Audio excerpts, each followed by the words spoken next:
W.F. Howes presents an unabridged recording of This is London, SE15 by Simon Mccleave, a D.C. Ruth Hunter murder case. Book 4, narrated by Rachel Atkins. Prologue. Cranleigh British Army Barracks, Surrey, April the 16th, 1989. It was almost midnight by the time Private Ashley Campbell prepared himself to leave the rec room in Central Block A of Cranleigh Barracks in the heart of Surrey. It was virtually empty. The television blared in the far corner, reporting on an incident that happened the previous day at Sheffield Wednesday's football ground Hillsborough. It had been the FA Cup semi-final between Liverpool and Nottingham Forest.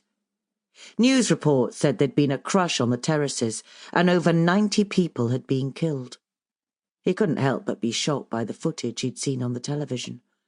Liverpool fans using advertising boards as makeshift stretchers to ferry the injured over to ambulances. They had created a makeshift morgue in the ground's gymnasium. No one deserved that. Ashley glanced at his watch. He was due to take over armed guard duty and would be on until 4 a.m. While on duty, he would be responsible for controlling entry and exit to the barracks. He knew it was unlikely there would be any visitors in the early hours of the morning. He would need to patrol the perimeter of the site, looking out for anything suspicious. The barracks were on high alert ever since MI5 found intelligence that the IRA was planning to attack British Army barracks on the UK mainland. In October 1988, 2 IRA members used forged British Army identity cards to gain access to the Teepval barracks in Lisbon in Northern Ireland. They drove 2 cars onto the base containing 800-pound bombs. The first car bomb detonated close to the barracks travel centre, injuring dozens. A second bomb detonated a few minutes later beside the medical centre, which was reduced to rubble. The barracks warrant officer was killed and 31 soldiers seriously injured. As Ashley headed outside, the base was silent. Recruits were all fast asleep in the accommodation block after a hard day.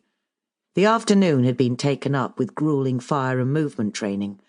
With a 30-kilogram backpack and rifle in hand, recruits had to crawl 15 metres, then sprint 15 metres across the muddy Surrey countryside. It was exhausting. Coming out of the mess building, Ashley strolled across the gravelled courtyard, heading past the military hospital and St. Stephen's Church. His boots crunched noisily in the... Sample complete. Ready to continue?